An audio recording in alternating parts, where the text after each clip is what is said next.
Assalamualaikum warahmatullahi wabarakatuh. Kami dari kelompok 6 yang beranggotakan saya sendiri yaitu Najwa dengan dua rekan saya yaitu Ali Rahmat dan Velin Salsabila. Di sini kami akan menjelaskan materi mengenai tipe pajak dan dampak pemungutannya. Materi yang pertama kita akan membahas mengenai pajak langsung dan pajak tidak langsung. Apa sih pajak langsung itu? Pajak langsung merupakan pungutan yang dibebankan kepada wajib pajak yang harus dibayarkan secara pribadi atau langsung oleh wajib pajak yang bersangkutan dan tidak dapat dibebankan kepada pihak yang lain. Dilihat dari proses pembayarannya, pajak langsung ini memiliki sifat pungutan yang teratur dan pembayarannya ini secara berkala. Contoh dari pajak langsung ini, yang pertama itu ada pajak penghasilan atau PPh. Pajak ini dikenakan terhadap setiap tambahan kemampuan ekonomis yang diterima oleh wajib pajak, yang dapat dipakai untuk konsumsi atau untuk menambah kekayaan wajib pajak yang bersangkutan. Contoh yang kedua itu ada pajak bumi dan bangunan atau PBB. Pajak ini merupakan kebendaan yang dikenakan atas tanah dan bangunan yang berdiri di atasnya. Besar pajaknya ini ditentukan oleh luas dan ukuran tanah serta bangunannya. Untuk materi yang selanjutnya, kita akan membahas mengenai pajak tidak langsung. Pajak tidak langsung merupakan pajak yang proses pembayarannya ini dapat dibebankan kepada pihak yang lainnya. Jadi, wajib pajak ini memiliki wewenang untuk menyerahkan pembayaran pajak dengan diwakilkan atau pihak yang lainnya. Penyerahan wewenang ini juga harus didasari oleh peristiwa yang memungkinkan bagi wajib pajak tersebut mengalihkan kewajiban pembayaran pajaknya. Contoh dari pajak tidak langsung ini yang pertama itu ada PPN atau pajak pertambahan nilai. Pajak ini dibebankan atas transaksi jual beli barang atau jasa yang dilakukan oleh wajib pajak suatu orang atau pribadi atau badan atau hukum dalam transaksinya. Ada juga yang lainnya yaitu pajak bea masuk, yakni pajak yang dikenakan atas barang masuk ke daerah pabean, dan contoh lainnya yaitu pajak ekspor, yakni pemungutan resmi yang dibebankan atas barang yang diekspor. Nama saya Velin Salsabila dengan NIM B1B1212089. Di sini saya akan mempresentasikan pajak langsung sebagai sumber penerimaan negara. Pertumbuhan ekonomi berpengaruh positif terhadap penerimaan pajak, khususnya melalui meningkatnya pendapatan masyarakat dan tingkat konsumsi masyarakat. Pertumbuhan ekonomi mengindikasikan perubahan masyarakat dan tingkat konsumsi. Pertumbuhan ekonomi semakin tinggi disertai dan dengan pemerataan pendapatan menunjukkan semakin tinggi pula pendapatan masyarakat. Semakin tinggi pendapatan masyarakat menyebabkan penerimaan pajak akan bertambah karena adanya perubahan jumlah pembayaran pajak, yaitu dari yang tidak dikategorikan sebagai pembayar pajak menjadi pembayar pajak, dan dari yang membayar pajak pada tarif tertentu menjadi naik sebagai pembayar pajak pada tarif yang lebih tinggi. Seiring kenaikan pendapatan terutama terjadi pada pajak yang dengan tarif progresif. Peranan pajak langsung semakin menjadi penting, tetapi tidak berarti bahwa pajak-pajak langsung menjadi sumber penerimaan negara yang utama. Memang sudah menjadi gejala umum bahwa suatu perekonomian yang keadaannya menjadi semakin baik dan sistem administrasi perpajakannya juga menjadi semakin baik. Peranan pajak langsung akan meningkat karena memang untuk pada para pajak-pajak langsung dibutuhkan suatu sistem administrasi yang teratur dan baik. Hal ini karena memang sulitnya administrasi dari pajak tersebut, sedangkan bagi pajak tidak langsung sistem administrasinya itu lebih sederhana. Selanjutnya yaitu kebaikan pajak langsung. Yang pertama, adanya pendapatan negara menjadi lebih banyak.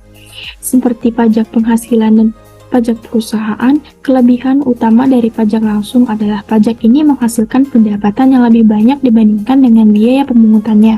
Jumlah total dari uang yang dikumpulkan dapat diperkirakan dengan mudah dan sangat membantu pemerintah ketika merencanakan belanja negara. Yang kedua itu pajak lebih adil. Tarif progresif yang berlaku berarti masyarakat yang lebih kaya dibebankan pajak yang lebih besar pula. Yang ketiga yaitu kemampuan membayar diperhatikan.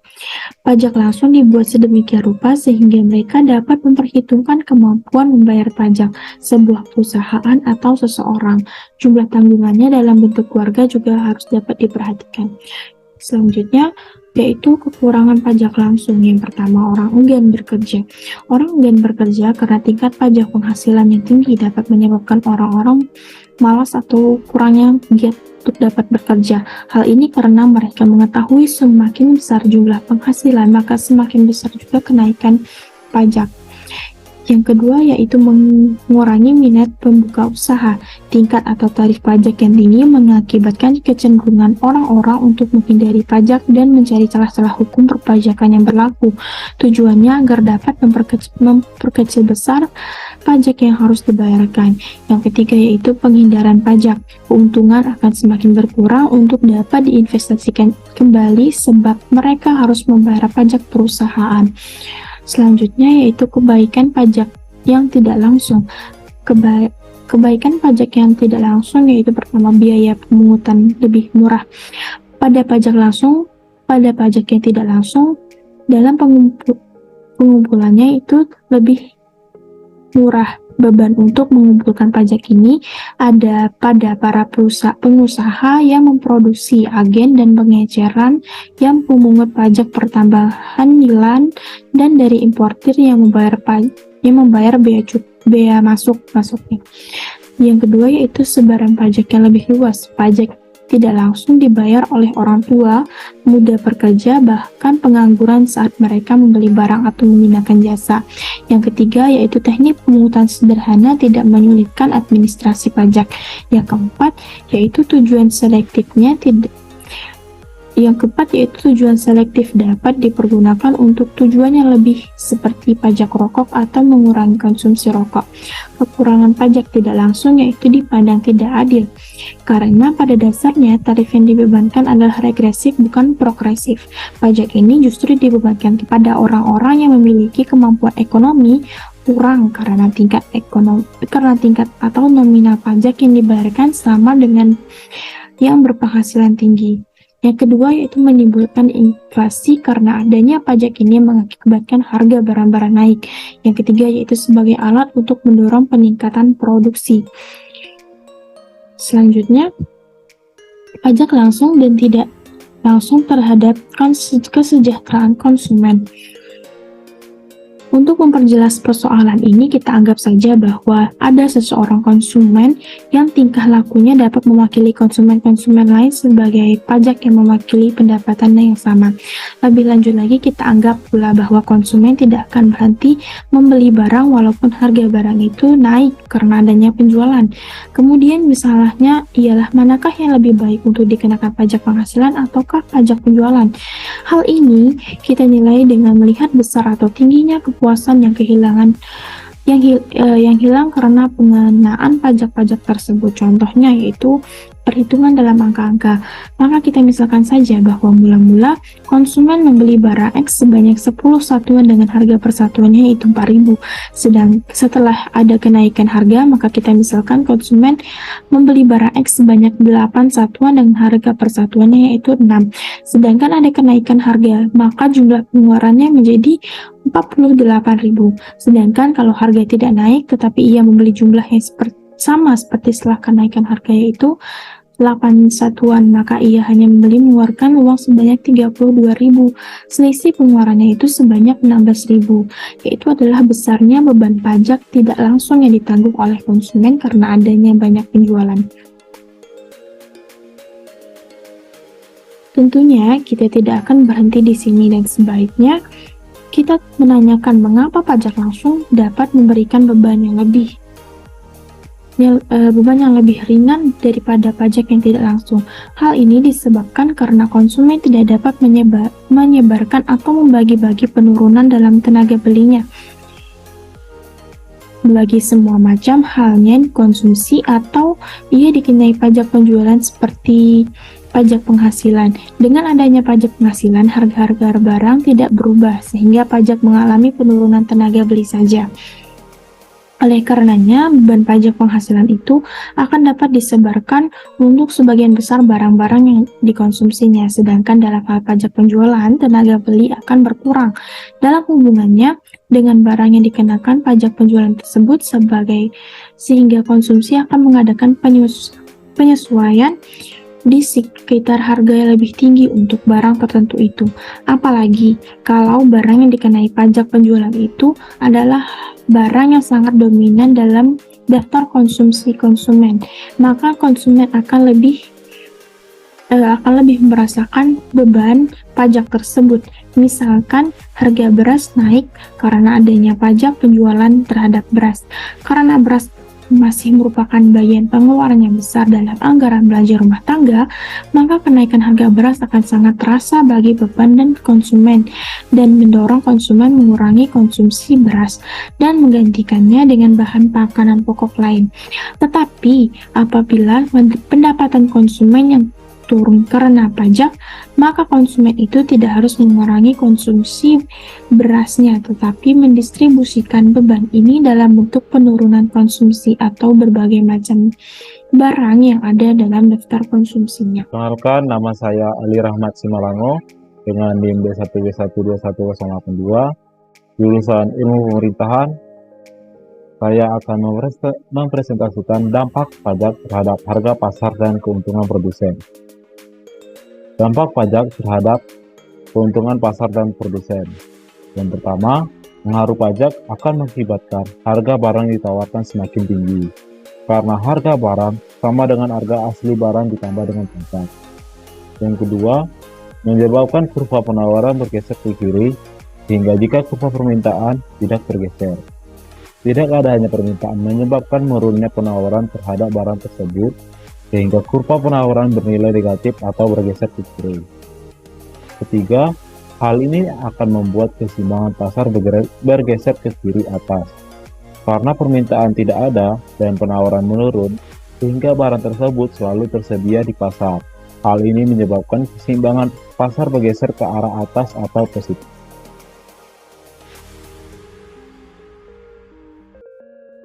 Dengan dikenainya biaya pajak penjualan per unit, barang yang dijual, specific tax, dapat terjadi pergeseran beban pajak tersebut kepada konsumen. Karena konsumen membeli barang sudah termasuk dengan harga pajak. Jika pasar barang yang menjadi objek pajak merupakan pasar persaingan sempurna, maka masing-masing penjual berusaha menaikkan harga barang-barang yang dijualnya. Karena dalam pasar persaingan sempurna, terdapat banyak pembeli dan penjual, tapi barang yang dijual adalah barang yang seragam. Sehingga para penjual berusaha menaikkan harga yang dijualnya karena adanya batas harga terendah antar penjual, agar pasar tersebut tetap seimbang. 5. Kesejahteraan yang hilang karena pajak.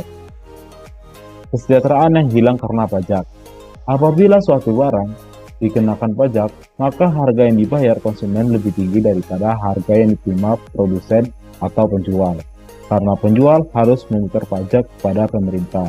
Karena sebagian harga dibayarkan kepada pemerintah, dalam beberapa hal, kadang-kadang suatu pajak akan menimbulkan beban yang lebih berat dibandingkan nilai yang dipungut.